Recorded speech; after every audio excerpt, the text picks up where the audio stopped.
Dr. Leelanga, and as the Faculty of Higher Degrees nominee for the proposal evaluation, we have Dr. Sagar Sumatipala. And me as the supervisor, and we have another supervisor, Dr. Ferdhouse, but today he's not coming for the presentation.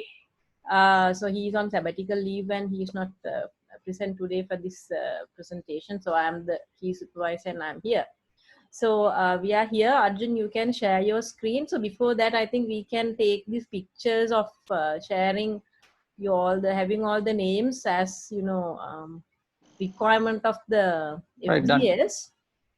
Done.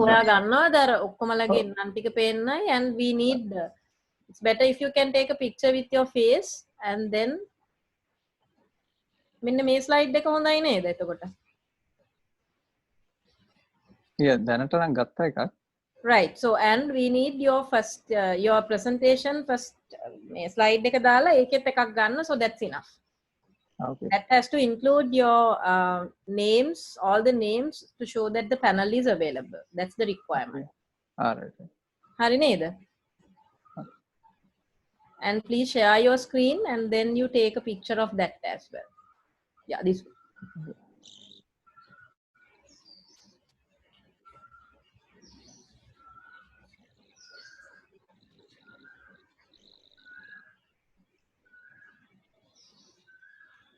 Okay, no? Wait. Right. One more picture today. Right. Okay.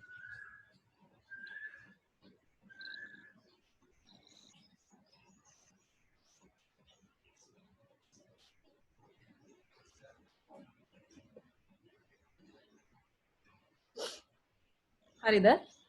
Hari. Right. Okay. Right. Professor Vatsala, you are there, right? Yeah, she's there. So, okay.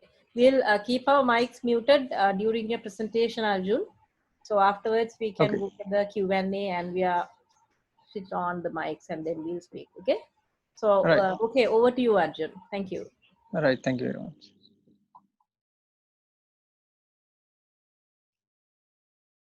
Good afternoon, ladies and gentlemen. The research topic is framework for enhancing livelihood of Gen Z marginal communities through ICT-enabled educational opportunities in Sri Lanka. The respective supervisors are Dr. Sandanayak and Dr. Ferdhouse. And my name is Arjun De Silva.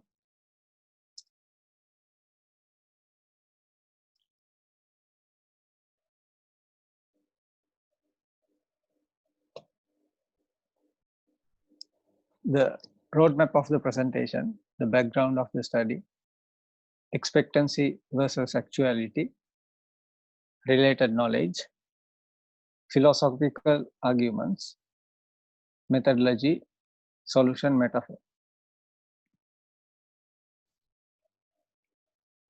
Let's look at the background of this study. Introduction. Global human population is 7.8 billion in the world, and this number increases by 1.07% every year. More than 10% of the world's population live on less than $1.9 a day.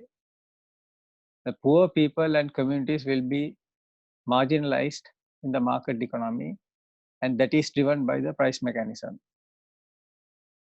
Marx. I'm quoting Marx again. There's a famous book written by Karl Marx in 1867, Das Kapital. There he clearly says, no money, nobody in the market economy. So this is the major triggering point in this study, this quotation. Official poverty line for 2020 is 5,000 rupees in Sri Lanka per head per month. More than 1.7% of people are suffering from poverty in the country. Now, I've been using two terms, poor and marginalized communities. Poor, according to UNDP, United Nations Development Program, fundamentally poverty is the denial of choices and opportunities, a violation of human dignity. It means lack of basic capacity to participate effectively in the society. It means not having enough to feed and clothe a family. Marginal or marginalized community are among those systematically excluded by the barriers that are not purely economic, but political, social, and cultural as well. Now, this definition is again the UNDP definition. There, the economic parameter, which is not purely economic, is arguable because there is marginal community which is based on the economic factors, which I'm going to explain you later. So marginal communities in Sri Lanka, based on the political, social, and cultural setting ups, Vadda people living in Nilgala, Ratugala, and Pollebedda, and Dambana, and Kunjankulam, Tamil Sea Vedda people, and estate workers, upcountry estate workers, down south estate workers, and Matale estate workers. Families from domestic workers, Muslim minority in Jaffna, Sinhala minority in Jaffna, Sri Lankan Kafaya community, Kapiri Prajava. Families to continue with ancient black pottery industry, Kaluwalam, Nishpadane Karna Piris. Sinhala Tamil mixed people in East, Panpattu Bayan.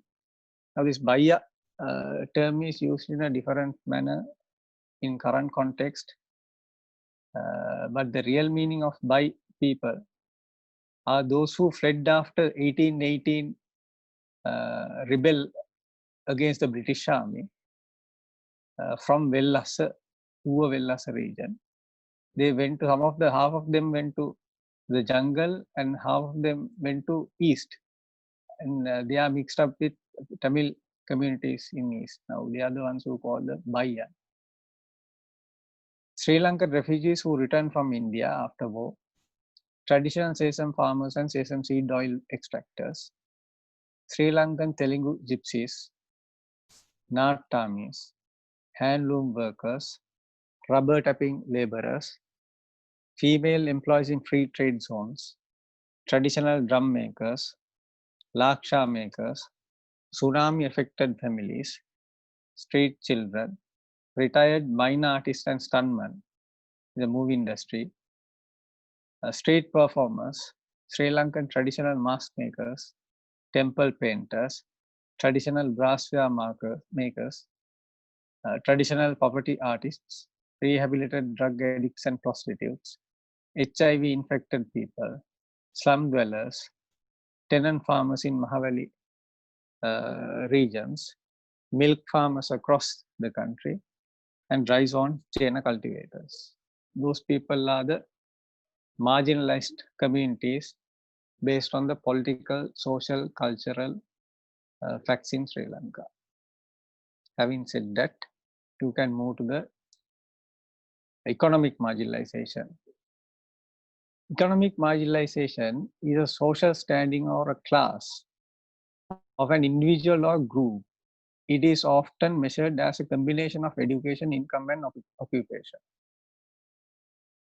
So this is according to American Psychological Association 2019.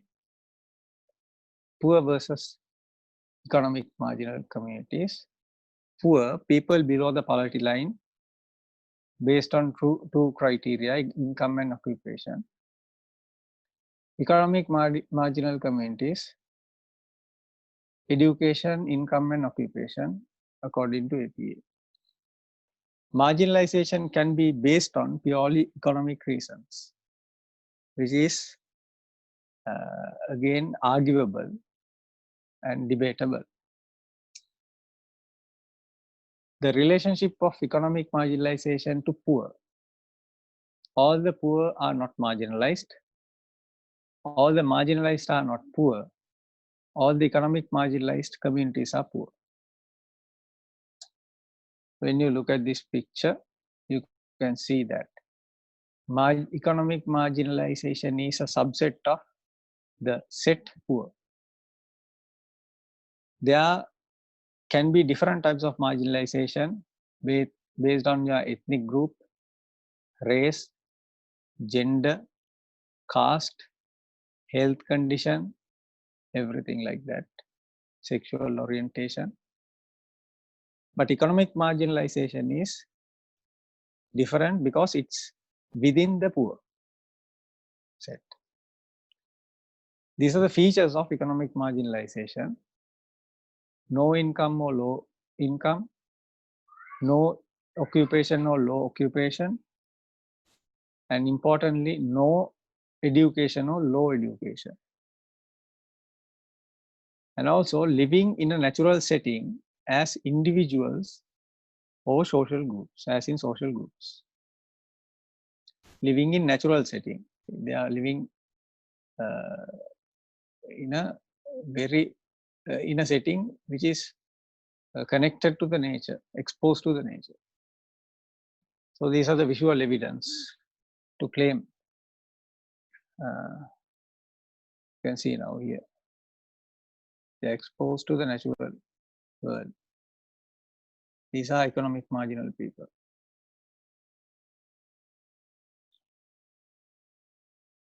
Very recent photograph taken. These people are marginal people.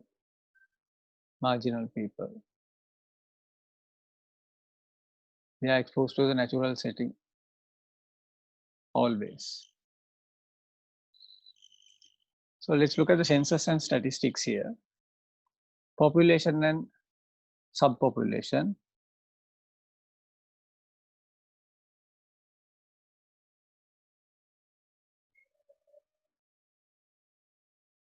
Sri Lanka, the population is 22.18 million. Western Province 6.149 million, out of which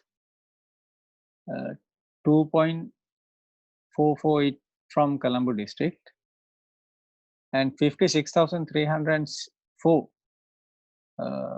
persons in the Colombo district are poor, below the poverty line. And economic marginal community is 21,212, and Gen Z, those who were born after 1995, are 4,745. This is a population and this is a subpopulation. Now, there's a difference between the poor and economic marginal communities. Here, 56,364 minus 21,212, like 35,000 people. They can be educated poor people. Let's look at the community goals to understand the magnitude of this problem.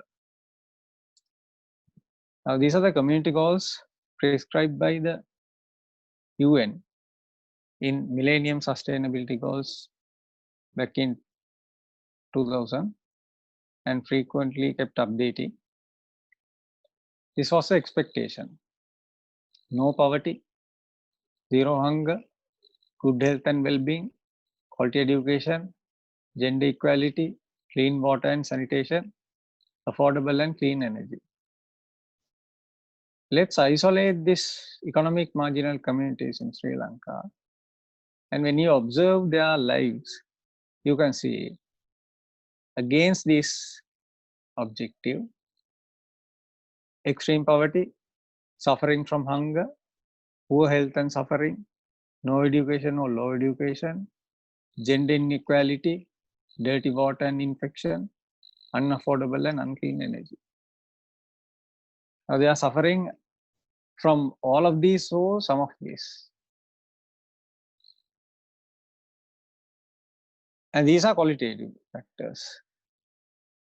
All these are qualitative factors. So that they introduced a quantitative measurement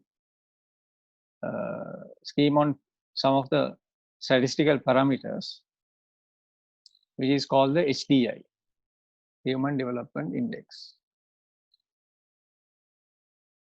Here they talk about 3 dimensions or constructs, you can call.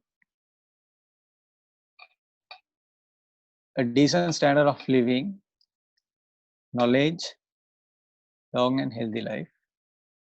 A decent standard of living is about recognition. It is measured by GNI per capita, gross national income per capita. And knowledge, education index, and health, life expectancy index. Now, I may call these non-legal human rights. So every single human being living in this world must have education, health, recognition. It's a global accepted principle. But when you look at the marginal communities, these people are not having proper education. They don't have education. They are not educated. They are not going to schools. There's a vicious cycle which is really interrelated. Now, no education, no occupation, no income. Here, this problem has been discussed and it has been taken to consideration back in 1940s by those days a senator called C.W.W. Kannangara, and he brought the bill to the Senate Council in 1943 to provide free education to those who can't afford education. So government mediated. Since 1945, it has been in practice, and we'll have to question whether this free education was able to provide the education to these marginal communities, and if not, why? Now, let's look at one more thing the governments and the country did throughout. And HDI became a KPI to governments. And in order to improve the HDI, Human Development Index, to improve the decent standard of living, to improve the long and healthy life, to improve the knowledge, the government had different approaches. One thing is the number approach. They provided all kinds of subsidies, 11 types of subsidies throughout to improve the numbers in the Human Development Index. But they never considered improving knowledge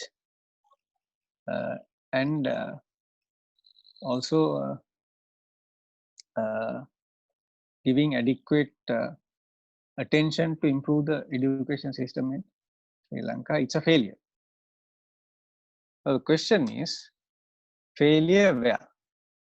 Is it a government failure or economic marginal communities failure or both? Now say 2% of the pupils from marginal communities are left from the free education. 98%, it's a successful story.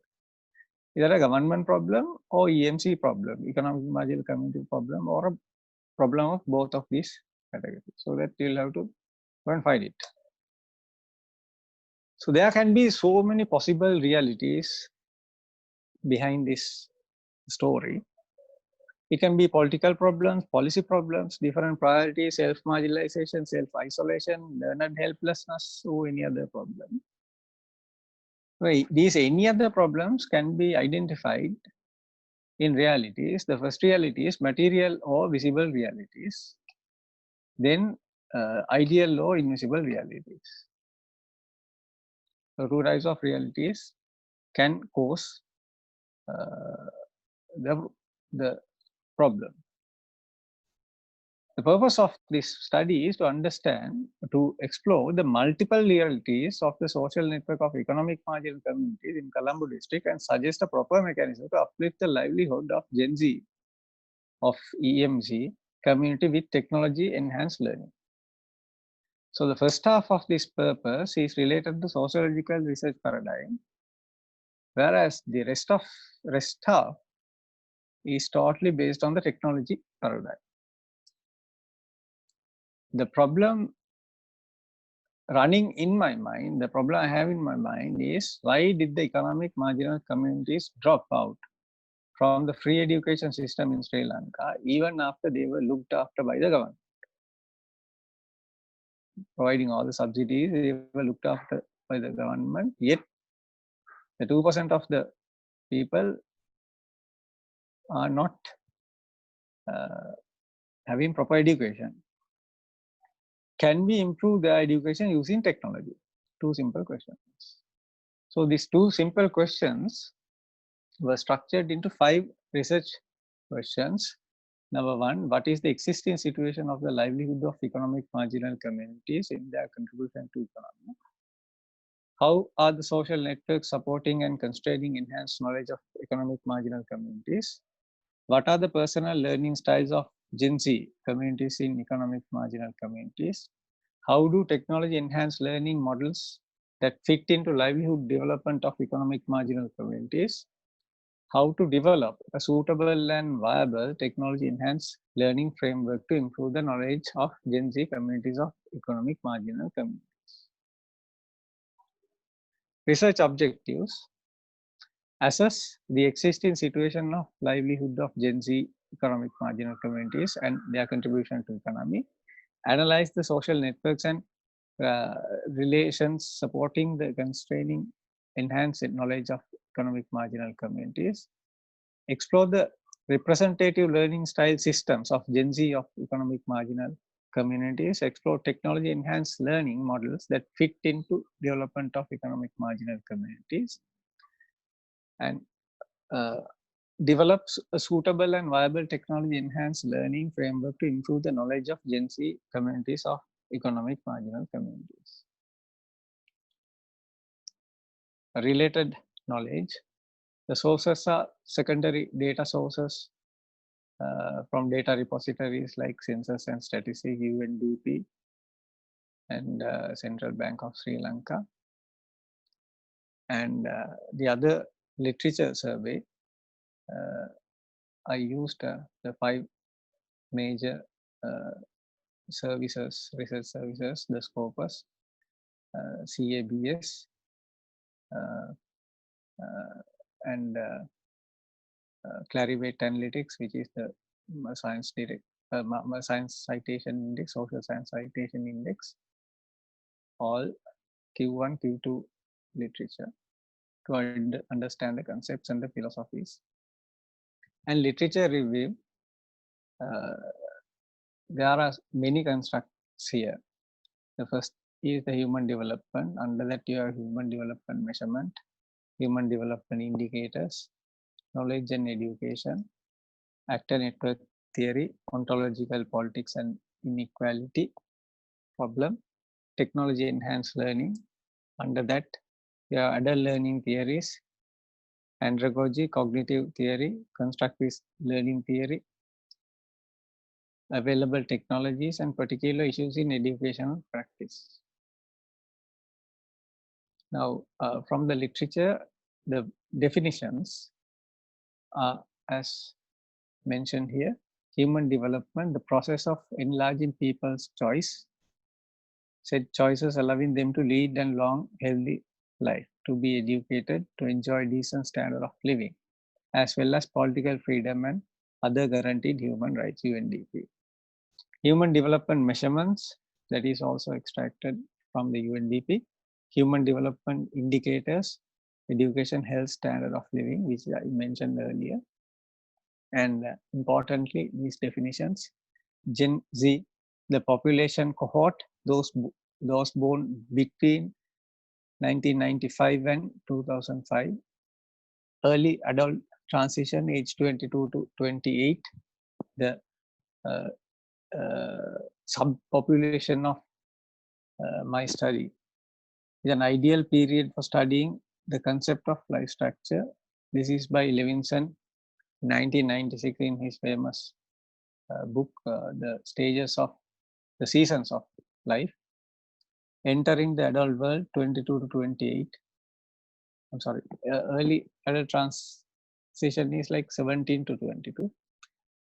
This is the stage in which the person makes more concrete decisions regarding the occupation. Now, the reason to select this particular age category is because they are in the transition period, these two categories. That's why we have selected Gen Z. And economic marginal communities, it's the uh, poor without education, as mentioned earlier. Then comes the technology enhanced learning, using technology to improve learning as an alternative to the traditional style of lecture or experience. MIT, the university, 2017. Here, technology enhanced learning is based on three things: the learning theories, particular issues in education practice, technologies available. Here, knowledge definition, understanding of or information about a subject that you get by experience or study. And education, the process of teaching or learning, especially in a school or college, or the knowledge that you get from other sources. Then comes two very important constructs in this study: ontological politics. So there are no very much literature or knowledge available on ontological politics, because it's a contemporary area in sociology, and very less studies done on this. Ontological politics signals a close connection or some form between ontology and politics, with the real and the political being deemed to be directly implicated in one another. Now, simply, it's about what you value and what you don't value, and how can you make it valuable and how can you make it invaluable. And inequality, the state of not being equal, especially in the status, rights, and opportunities. So these are two very important factors in this study. Then comes a few theories that I'm using to explain the situation, to perform the social analysis, and to come up with the solutions. Actor network theory, andragogy, cognitive theory, constructivist learning theory. So the gap identification, they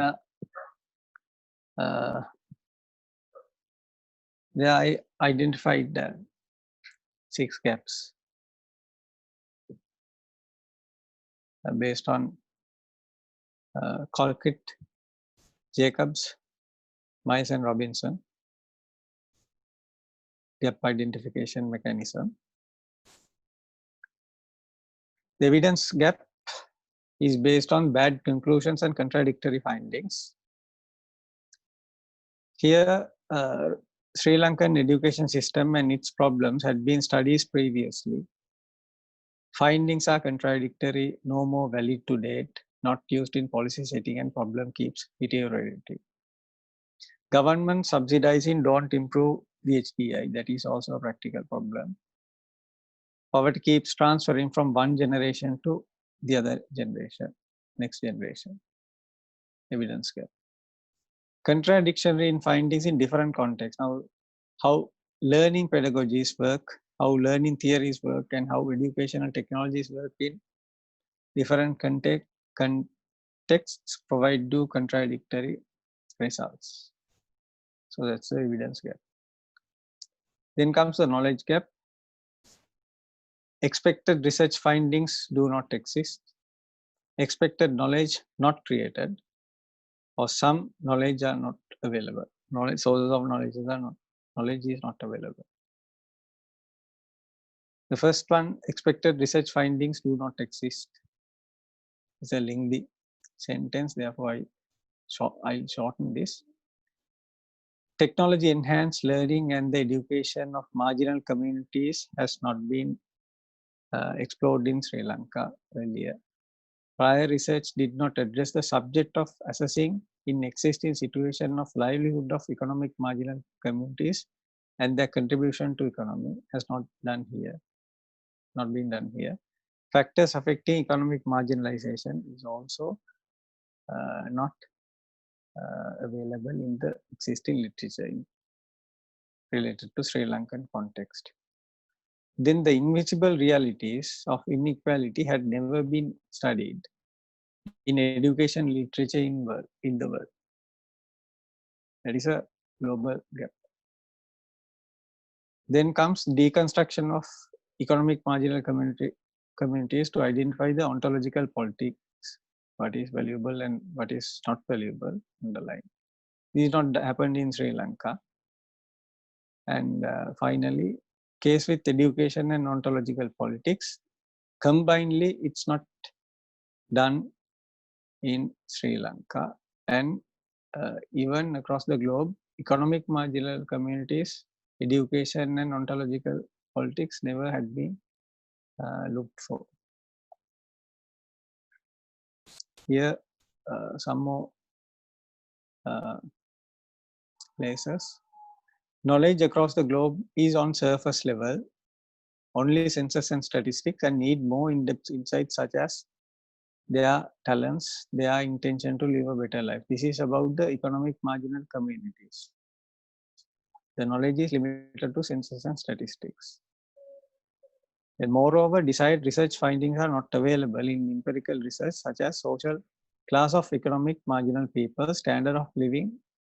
It has not been published anywhere. Economic marginal communities, talent inventory, knowledge work fit, and how can they contribute to the economy. All these are new additions to the body of knowledge. And finally, Sri Lankan context.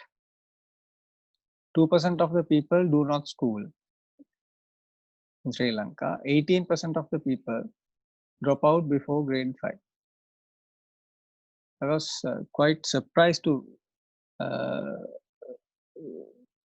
read through these numbers, but that is what the census and statistics say. 20% of the people are in the Western province don't have proper education background.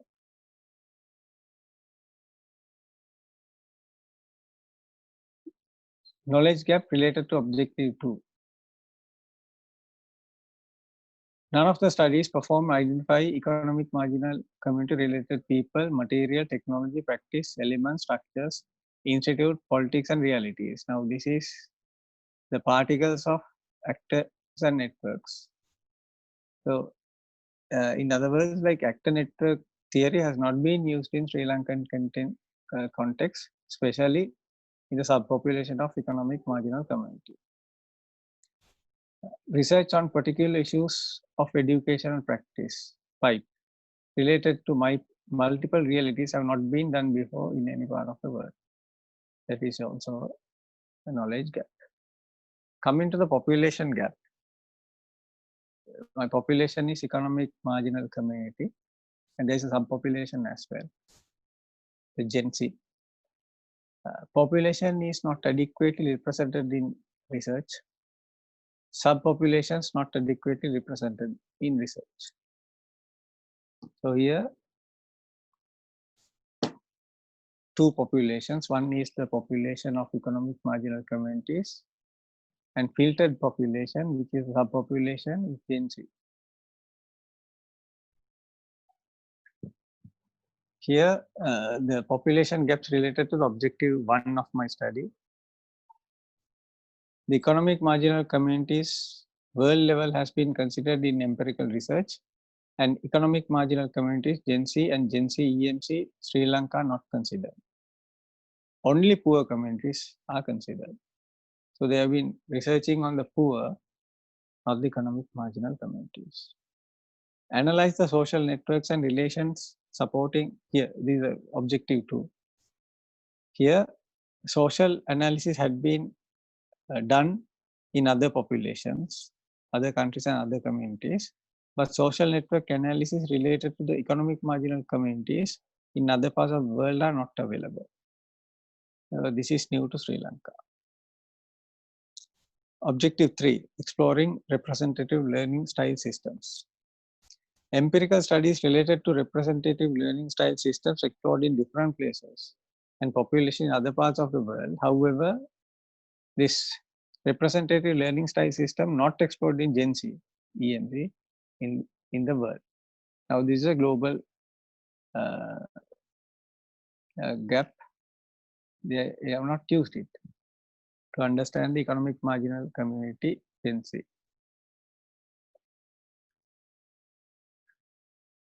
Then the methodological gap. Here, the methodological gaps, there can be like several reasons to have a methodological gap. Now, listed down are 4 factors: distorted findings, zapping conclusion, exploratory misfit, and explanatory misfit. Now, also there can be like exploratory weaknesses and explanatory weaknesses to explain a particular reality. That also can cause, based on these 6 problems, I identify methodological gaps as well.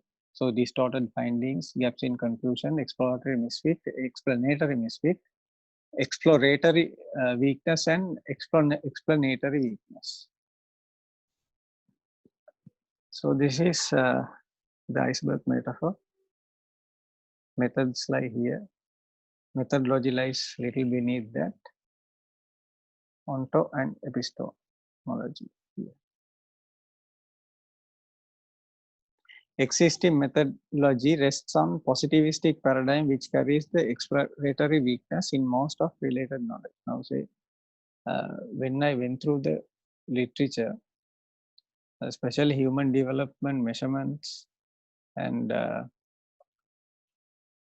human development solutions, it was totally based on positivistic paradigm. Therefore, suggested mechanism is pragmatic paradigm will try to help to minimize the exploratory weakness in this study.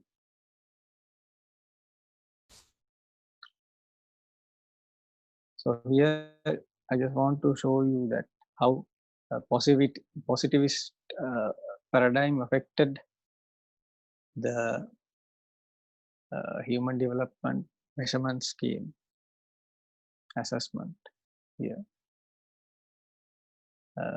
The paradigm, basically, let's talk about the ontology first. They followed, usually majority of the research follows the social ontology and ontological materialism, which is totally based on numbers here. Facts, visible facts. And in epistemology, they follow the initial calculations are the indexes. Indexes are based on the statistical and mathematics, which is formal epistemology. So it's the other. On the other hand, it's based on the sensors and the receptors, empiricism. So it's bias. Positivism had the major impact on these criteria. So you'll have to somehow balance it. Therefore, in this study, I suggest pragmatistic approach so that newly ontological idealism will come, which is more focusing on the minds of people and the cognitive aspect of people, and rationalism, which is beyond the 5 senses and receptors. And apart from the social epistemology,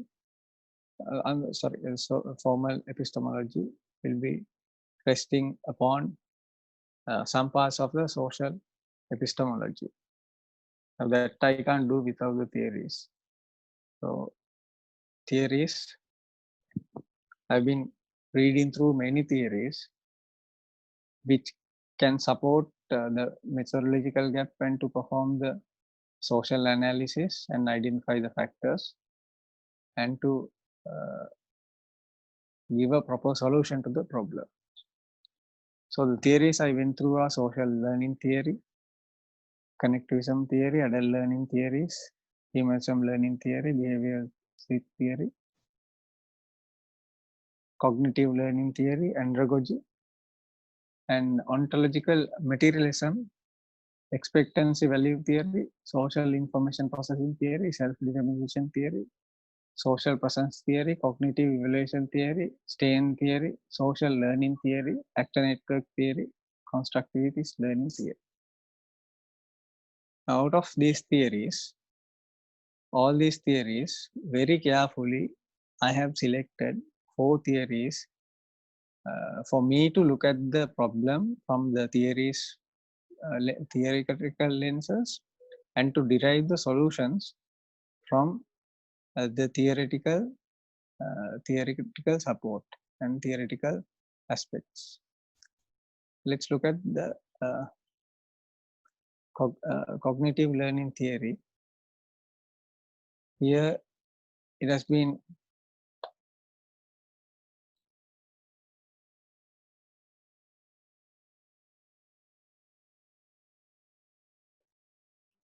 developed by Jane Piaget.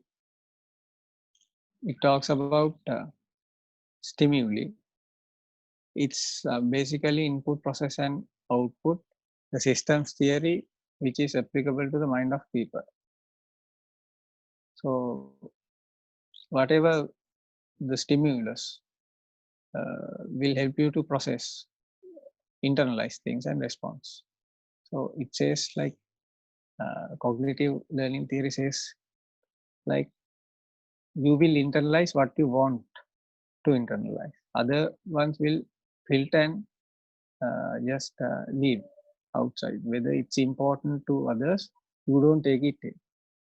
So the stimuli, so that you will have to look at the value system of a particular person.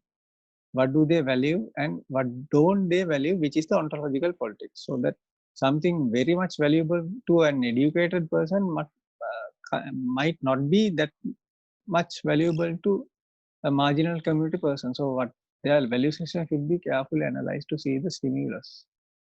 That's why I'm using the social cognitive learning theory.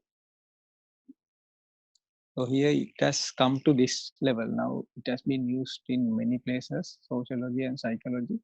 And even you can do models with cognitive learning theory. Then comes andragogy. Is another theory which is an alternative theory to pedagogy. Now, when you are using these two terminologies, andragogy and pedagogy, even the university academic make this common mistake. We talk about pedagogies, but when you read through the literature, the pedagogy is related to early childhood and the childhood teaching learning. Andragogy is the adult learning and development process related theory here. And here, adult learner is more self-directed, internally motivated and ready to learn person. So that we'll have to go and find out very carefully whether these people are self-directed, internally motivated and ready to learn. And if they are so what are their internal stimuli? I'm connecting cognitive theory here. And how do they react to those stimuli? So these are the principles of andragogy. And these are the connectors, or these are the connectors to cognitive learning theory. So I'm combining two theories to explain the problem. Then comes actor network theory. First, it has been found by two very famous psychologists and sociologists, Latour and Calon. Now this person is the major contributor to the actor network theory. He is among the top highest cited authors of all time, close to Sigmund Freud. He has beaten Adam Smith from management. He has beaten Karl Marx from economics. And he's among the top 10. Even his citations are higher than Albert Einstein. Yes, this is the theory of relativity in social sciences, like actor-nectar theory. So there are 6 assumptions based on actor-nectar theory. These are the 6 assumptions, and some of the assumptions are supporting the material ontology, and it talks about the material relationships, not the invisible factors. So those are some of the problems that I identified in this theory, and I'm using the other theories in order to bridge that gap in my study. Here, these are the areas the actor network theory has been used. Here, what actor network theory can do: social analysis and solution finder. In my study, I'm using both of the set of tools to find out about the social community and to find solutions to the prevailing problem using this. Here it talks about the social analysis here: materials, technologies, practices, structures, institutions, politics, and realities. Here I'm taking realities, politics related to ontological politics, institutions, structures, practices, technologies, materials related to each individual in the Gen Z economic marginal community. This is the solution chart that I don't want to explain here because it's not the high time. Then comes the constructivist theory, learning theory. Here it talks about connecting the technology to improve the materialism or material realistic or to change. So it talks about cognitive constructivism, social constructivism, and radical constructivism. Here I'm taking only these two, connecting cognitive constructivism with cognitive theory and social constructivism with ANT, actor network theory. So radical constructivism has no use in this study. So there are so many principles, 5 principles basically. There are 5 components in this, and this is how constructivism will help you to develop the andragogy and environment to do teaching and learning. And it has come to this level. You can prepare even models based on this. Like this is an example. So that is all about the theories and how you use the theories. And based on that, there are methodological gaps. The first one is the ANT, institution and analysis. It talks about how rather than why. It's a gap.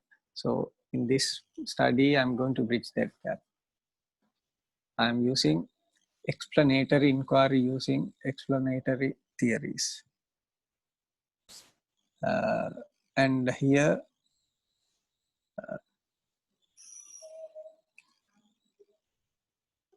the next gap is like surface level knowledge is created from survey tools and exploratory work. However, more philosophical work is needed to understand the problem in deeper manner. Now, so far it has been the surface level problem. Now, say if somebody wants to change the Sri Lankan education, okay, they talk about the Finland education, they talk about the Singapore education, and bring the same thing from Singapore to Sri Lanka, Finland to Sri Lanka. So it's like surface level work. They have not dug deep. And there is lack of pragmatic research designs in human development measurement. and sociological epistemology as it is rest on positivist philosophy. I mentioned this earlier. Then comes the empirical gaps. All the objectives should be tested on field, therefore all the areas are related to or subjected to empirical testing. There are empirical gaps. So here the theoretical gaps come. Inherent problems in the theories cause weakening theory building and theory testing. Here I, based on Colquitt and Zapata model here, this is an Academy of Management journal article. Here my gap related to A and T comes examining previously unexplored relationship or processes and grounds prediction with existing conceptual arguments, and gaps come here, which is a high theoretical contribution to the theory. This is called minor theory expander. And comes the learning theories, examine effect that have been the subject or prior theorizing, is theory testing, and grounds prediction with existing models, diagrams and figures. These are about the 3 learning theories. Here also is a significant contribution because we are testing these 3 theories in in a place where you have the population gap and a knowledge gap. Therefore, their theory test is also significant.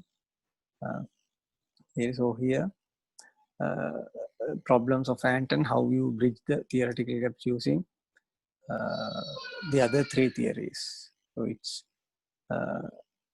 written in detail. So here, when you're doing all these things, you can find byproducts of these like study.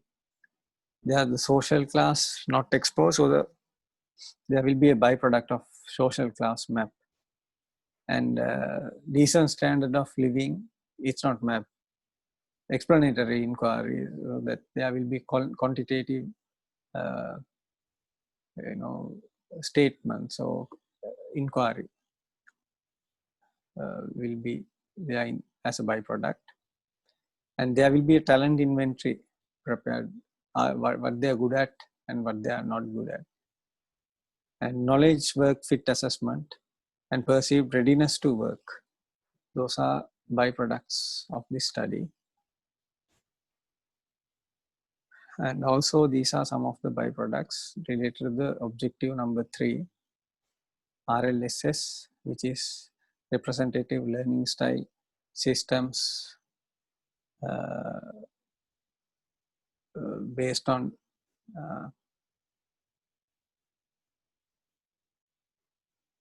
cognitive learning style systems, cognitive affective physiological systems. All these are quantitative measures to assess the learning readiness of people. Finally, the solution metaphor. Now here, the problem is no education and low education in Gen Z economic marginal communities. So there are ontological political phenomena and inequality can be evaluated, assessed through these theories, and their visible realities can be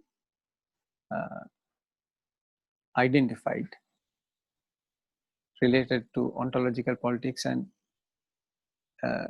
inequality, and invisible realities also can be identified using theories.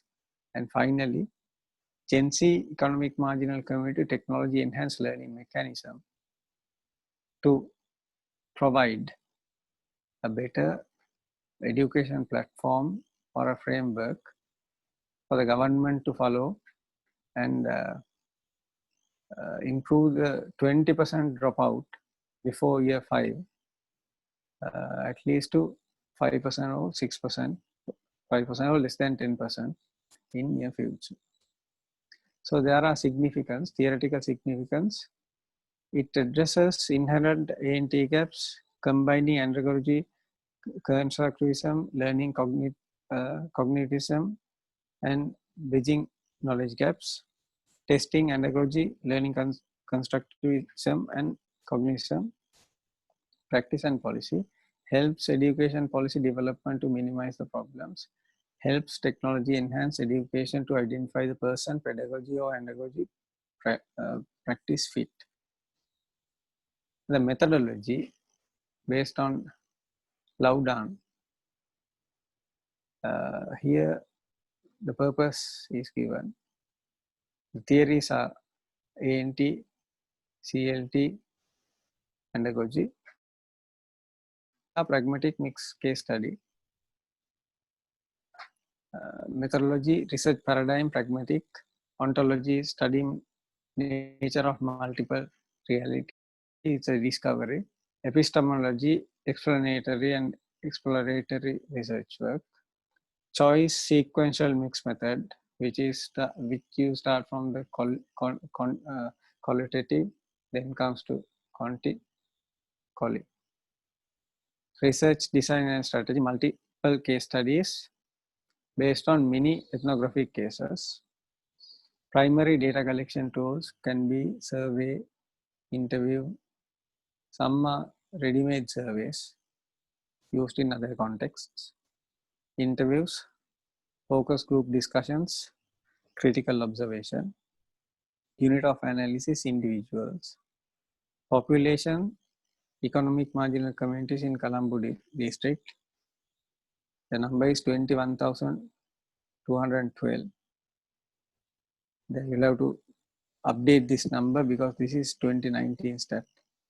And subpopulation is Gen Z economic marginal community, which is close to 5,000. Work plan. First 6 months, we are behind the timeline. Proposal approval. 7 to 12 literature study. 13 to 20 data collection. 21 to 29 analysis and presentation. 30 to 33 final thesis preparation. Thank you very much. Right, thank you, Arjun. So if the panel has any questions, can ask.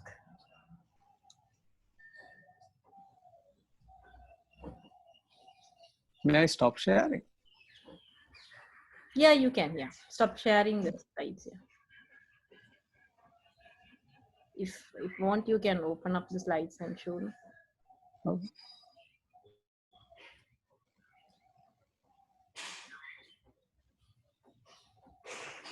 Hello.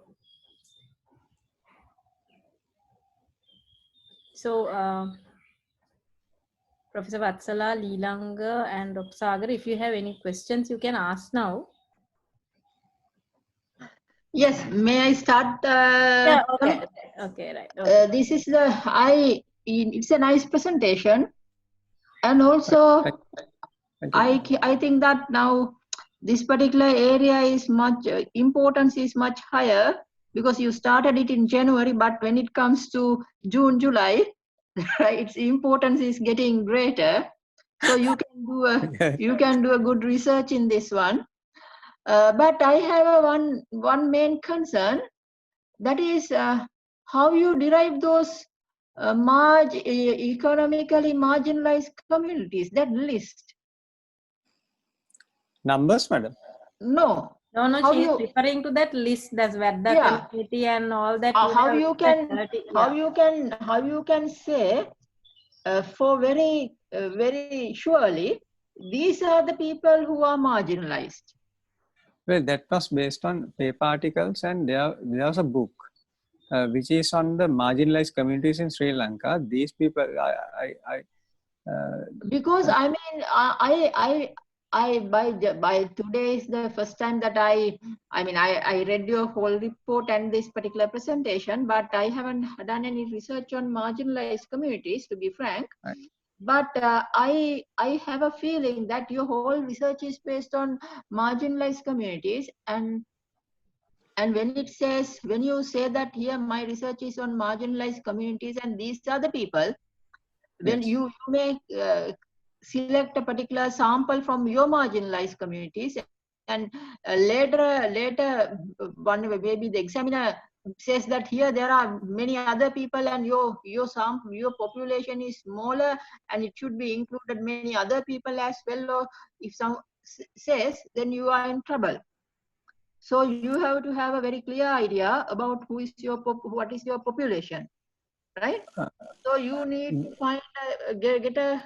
I think that you need to get a good source. Arjun, is there because I think your reference is missing even in that slide. Well, give me 1 minute. You can't say I get this one from 2 or 3 articles or so on. You Okay, have to have a particular solid. You have to have a solid.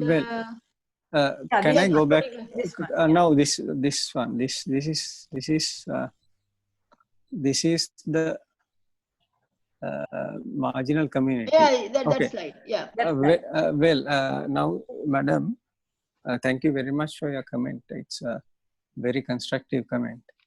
Madam, now see here, this is based on the definition. Now, marginal communities, according to UNDP, are community are among those systematically excluded by barriers that are not purely economic, but political, social, and cultural. Now, here, this particular slide is actually not related to any of my objectives, research objectives. This is just for the information. Right. I just Here, included. No. This is Then tell me, how you derive that those particular 21,000 or that particular 4,000 number? That is based on census and statistics. That What? has been given. Yes, Department of Census and Statistics. I understand. It was given to you. That is available on the reports, madam. As what? The poor and those who are not. Now, based on these criteria, it's a small calculation I did. That's why I said I'll have to go to the field and verify these numbers, because these are like gross numbers. No, here I would say, right, here I don't want to make a lot of comment on this particular aspect. Yeah. But what I'm saying is, what you show us here, these are the economic, political, cultural, marginalized people. Yeah. That particular number and the picture that you are showing, and the is not the exactly does not tally with what you are getting from the census and statistics. As here there are about 4,000 or 21,000 odd number of people living. This particular, I mean, if you put those in the two particular sides equation, one side should tally with the other, right? So when you say here in my population is this particular 21,000 odd number, and this is these 4,000 are my people that I'm going to study, right? When you describe them as these are my economically marginalized communities, right? Your description does not tally with the census and statistics numbers that were given. That is the whole picture. That is the conclusion that I. Okay, let me explain, madam.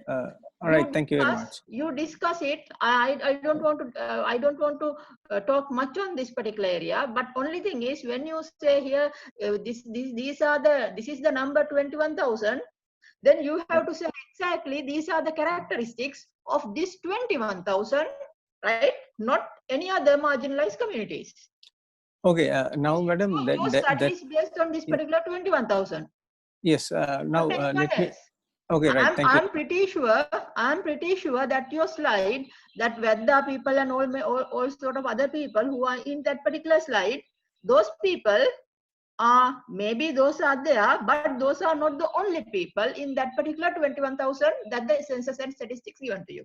Okay, madam. Now I think I'll have to explain the concept from the beginning here. This is here. No, but the people are anyway not counted in this area. This is a different. Right. This is Here, about the Colombo number, madam. Here.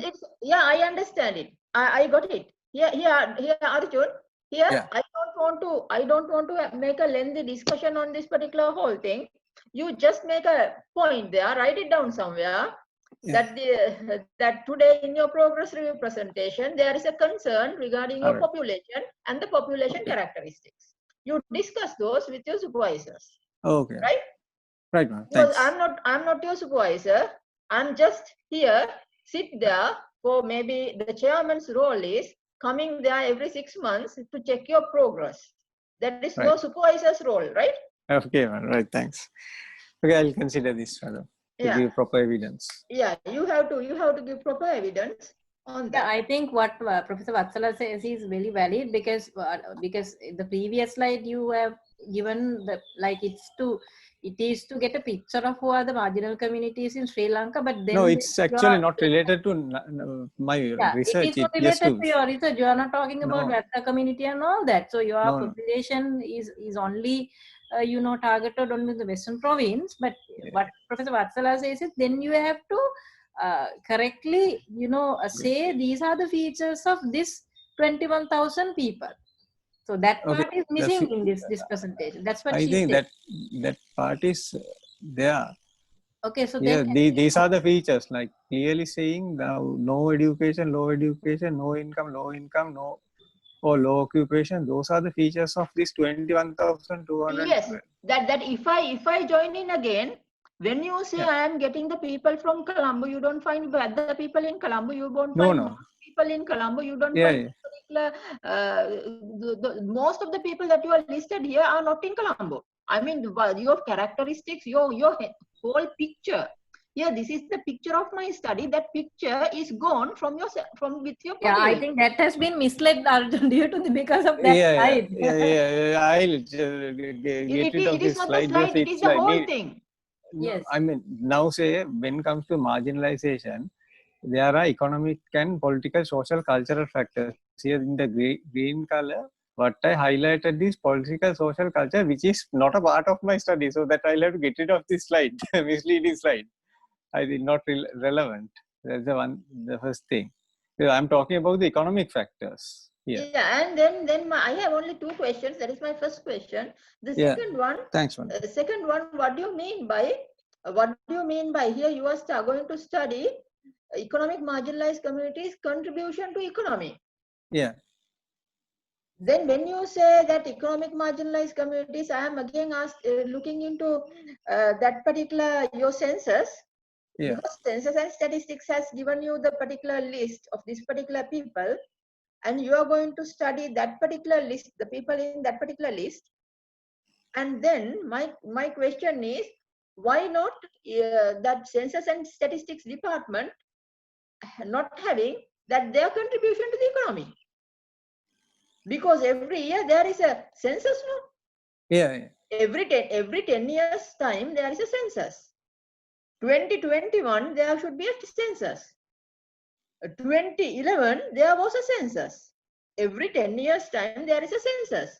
You got this particular 21,000 number from census and statistics. Yeah. When they do the economic census, they have this particular exact people, what they are doing, what are their job, what is the age of those people, what is their contribution, what is the income, right? Then why you are having that particular, how you add more with your objective one? You write it down somewhere. Yeah. Right? Yeah. As today, when I'm coming here as the chairman of your progress review, I have that particular question. Those are the only two questions I'm having. And I appreciate your research. I have to say, I appreciate your research, and it is more valid today than earlier. Okay, thank you very much. Thanks much. So much. Objective 1, redo. Right.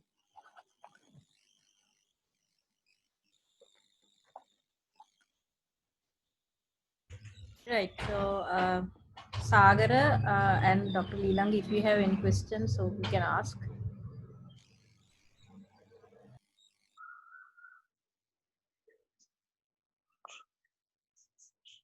The presentation is good. Actually, the study is very much valid, as Professor Vatsala mentioned. Actually, I don't have much questions, so I think I wish you all the best to continue the research. Thank you very much. Right, Arjun. Again, yes, very good. I mean, what I would like to see in a PhD proposal presentation, I think I have seen in your presentation a strong theoretical background and a strong approach to specification, which is very well done. So congratulations for that. Thank you, sir. Apart from that, I have like a few concerns and things like that. So just to be clear, just to avoid any confusions from my side, like what you're trying to do, what you try to first overall whole question that you try to address is like why these marginalized communities don't learn, don't get educated, Yeah. despite the efforts of the government. Am I right? Exactly. Yeah. Right. Good. Yeah. So in that case, now what I have is that now this is what how I see this, the whole phenomenon. Now, when you're looking at why this thing in a marginalized community, first thing that I would ask is like, why these marginalized communities are marginalized in the first place? Is it a self-marginalization, or they have been made to be like Yes. that, right? Yeah. If it is self-marginalization, then you need to look at the instrumentality of that. For instance, I see something like this. Now, coming back to the education and the overarching question, like why these marginalized communities don't learn, there are three things that I see based on just this 1 hour of presentation. This is what I see. So the thing is like you have like three things. First thing, the receptiveness of these communities in terms of education. I'm talking, right? Yeah. Okay. So if I'm not on the track of what you said for your research, just interrupt me and tell. Right. Fine. Sure. So the first thing is the receptiveness of this marginalized community in terms of education. Second thing is the infrastructure. Infrastructure, I mean not only the learning infrastructure, the institutions and the methods, but even the education and the financing, like awareness, everything together. I call it like infrastructure. And then the translation. Translation means when all these things are there, when the infrastructure is put in the receptiveness sort of context, the translation has to happen for the education to release. I didn't get, Doctor. The translation means like you need to education. Now there is a receptiveness. Okay. Right, in the community that they want to get educated themselves, they want that one, and then the infrastructure is there that providing these and facilitating that provision of education that comprises of everything, right? Right. Then there should be a realization, translation that happens. In other words, this education has to be educated, internalized in that community. Yes. Right. Yes. So those are the three things that I see. Okay. Right. In that case, what I see is that when you look at this research objective 1, you are talking about their livelihood. You say that you want to study their livelihood. Am I right? Yes. So what I see that it would be better if you just, because I don't see that much of a relevant if you just stop there by studying livelihood. But it would be better you go to lifestyle of these things, because I'm resting on this receptiveness of these communities, right? Because there's a lifestyle. And again, coming back to my original statement, like question, like why are these marginalized communities marginalized? If it is a self-marginalization, then what happens is like this is that is what they basically choose to do. In other words, that's their means to an end for the developed sort of community is not there. That ingredient, that ingredients is missing in the whole thing. So that's why they choose to be marginalized. If we made them marginalized because there's something like, we don't accept your ideologies, we don't, we don't like your skin color, we don't like the god you believe in, that those kind of we made. Yeah. So in that case, those marginalized communities becoming more tend to become more sustainable. Yeah.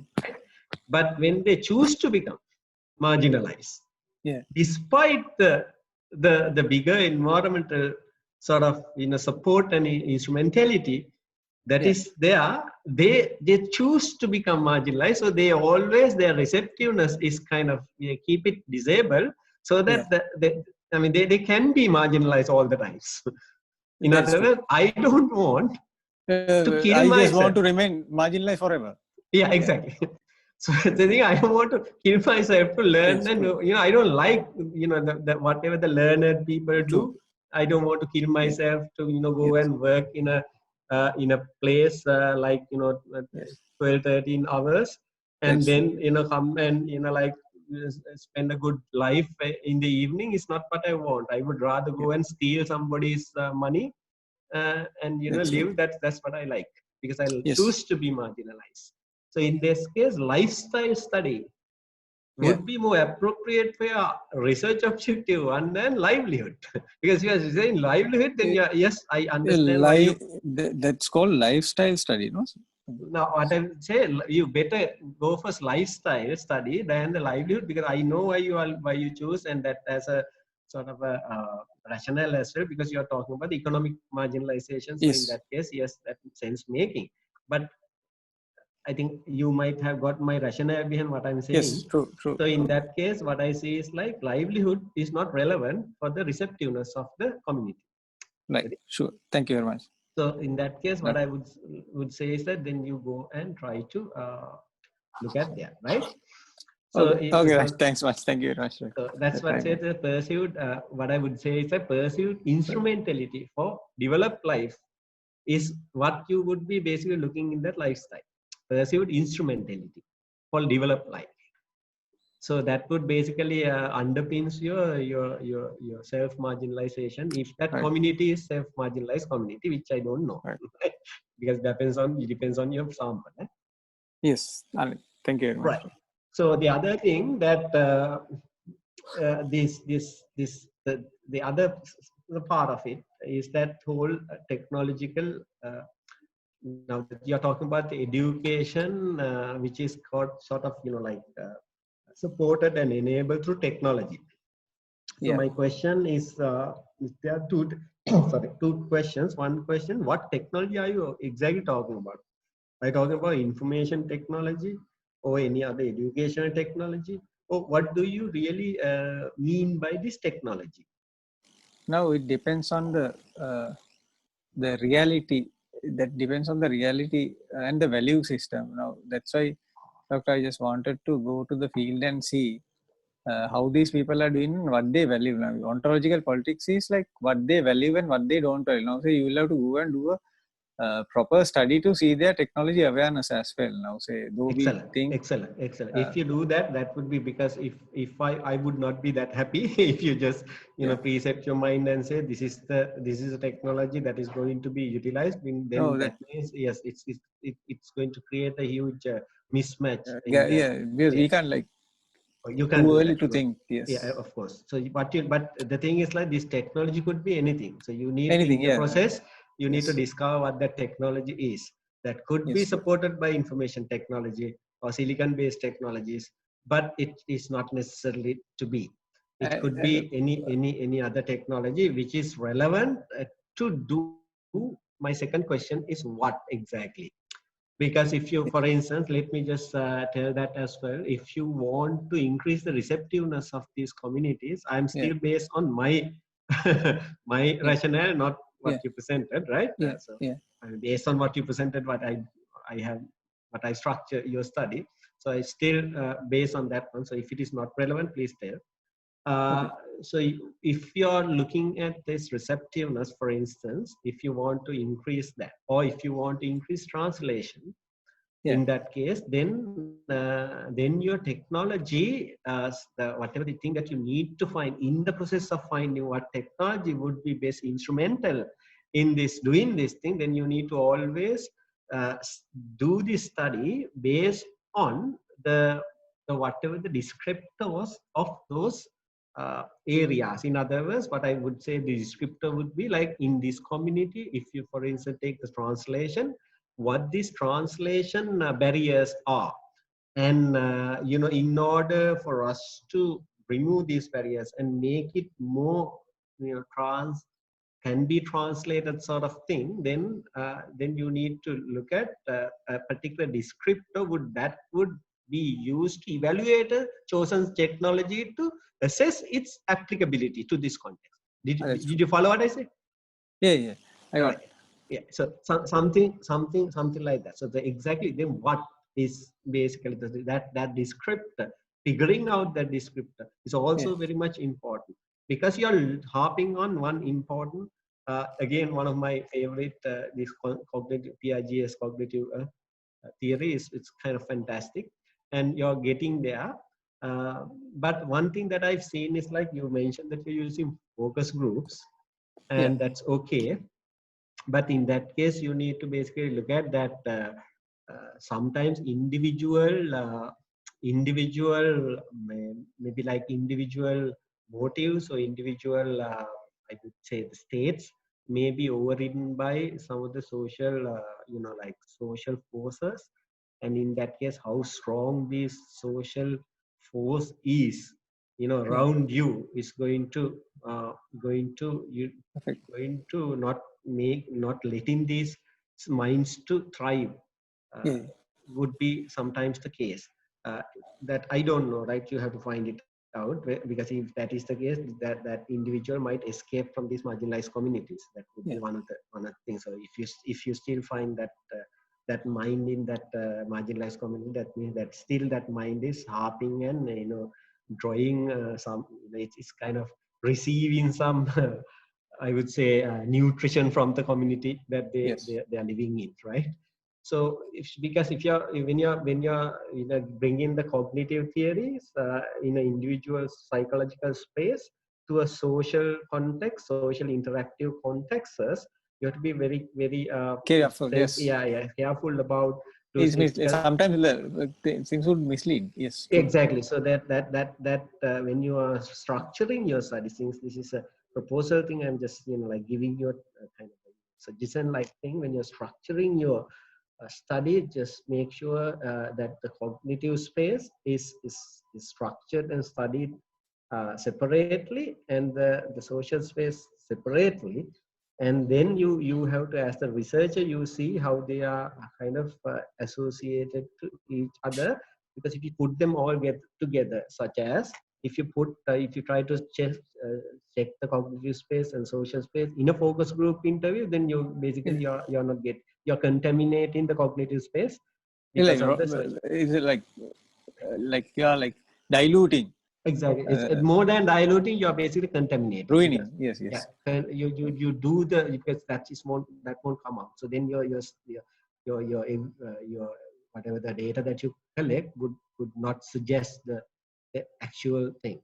So that's true. Separate it, and more. I would always like, if you go for more strict, maybe more strict quantitative or qualitative framework. I am an experimentalist, so I'm coming from quantitative, highly positivistic environment. So I'm subjective. I say that because what I say would be subjective to the methodology that I would be more exercising about.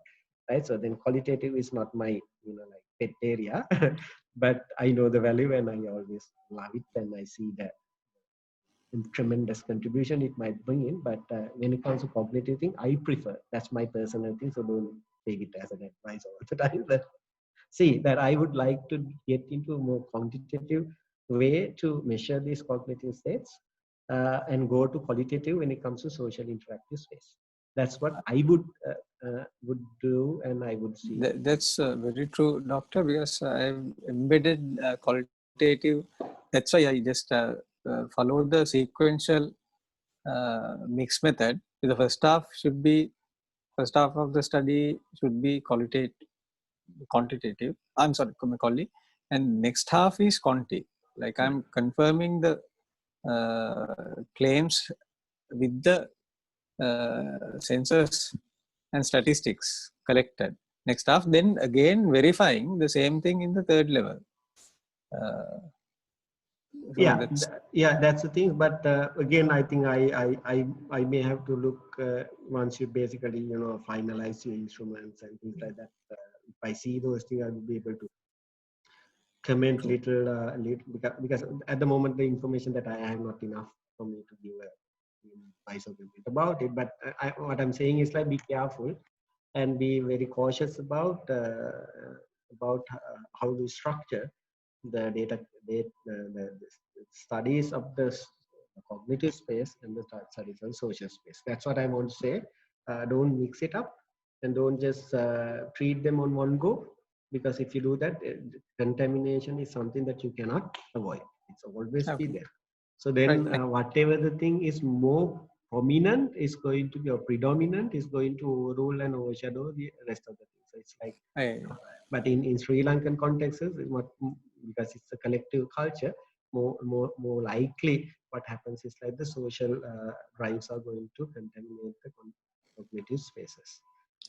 But if you're doing this kind of study in a Western American or kind of an environment like that, then that would not be, there to be other way around.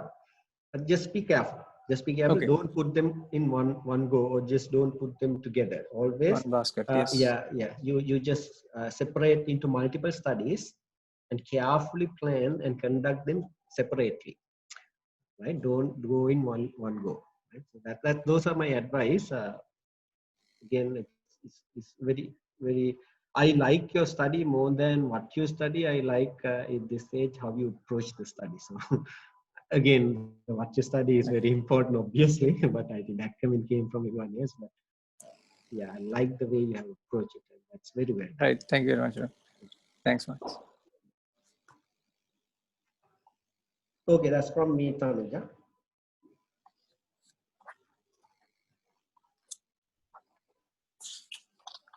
Right. So I think we are. Is there anything else that anybody would like to ask? So you can ask now.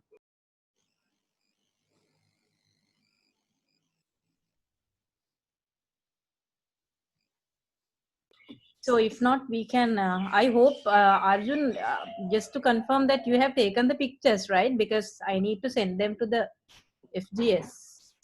I'll take one more picture. Right, you take one more, and yeah, I also did recording. Okay. Here, all the entire thing is recorded here, and give me 1 minute to thank all the panelists, especially the chair of this panel, Professor Vatsala. She doesn't know me, but I know her because she is the #1 management researcher in Sri Lanka, having the H index of 24-25. Recently, I checked 20, the highest cited. Thank you, Arjuna. Noticing it. Okay, I met you once in an ICBM in Jadanapura. I don't know whether you remember me. Back in 2010, in FEOL, you struggled to open your PowerPoint presentation. I took you to the Dean's office and copied your email. Yeah, I remember. Right, then somehow I got it sorted. Yeah, so thank you for that. That USB is still working. Okay, great to hear that. Okay, thank you very much, madam, and Dr. Leelanga and Dr. Sagara. Thank you very much for your comments and for sitting and listening to me. Boring presentation of 1 hour. And thank you. On top of that, I must thank Dr. Tanuja, who did a tremendous job in helping me out to prepare the proposals and even filling all the administrative forms, everything for me. And thank you very much for the work. Thanks. Yeah, thank you, Arjun, for all your presentation. Is interesting, and we need to. I know at the beginning, as a supervisor, I know there were a lot of gray area when we started, and we were struggling a lot in, shaping up and finding a theoretical gap and all that, because this kind of a research is somewhat very lacking in Sri Lankan context. Because people have done a lot of studies about, this economically marginalized community in different angles, specifically in social sciences research. But it's very lacking about, talking about technology enhanced learning and how can we use this paradigm in developing their lifestyle. So we'll keep continuing this work. And by the way, as you said, it's, behind the schedule. We are not behind the schedule, because the first 6 months is the earliest date of submission your proposal. So you can keep doing until 8 months for the proposal is given. We are given 8 months for the proposal. So you are not behind the schedule, you are in the schedule. But the FGS report shows is the earliest date is the date that they are getting. Yeah. Okay. So now you can leave from the Zoom, Arjun. Thank you. And you Right, keep thank you very this recording, save it for me, and the other one, these pictures also I need. Please email it to me. Okay, right. Because we need to send it. Right. We'll send it. Okay, so right. you can leave now. Okay, Thank bye. you. Okay, bye-bye. Thank you. Bye.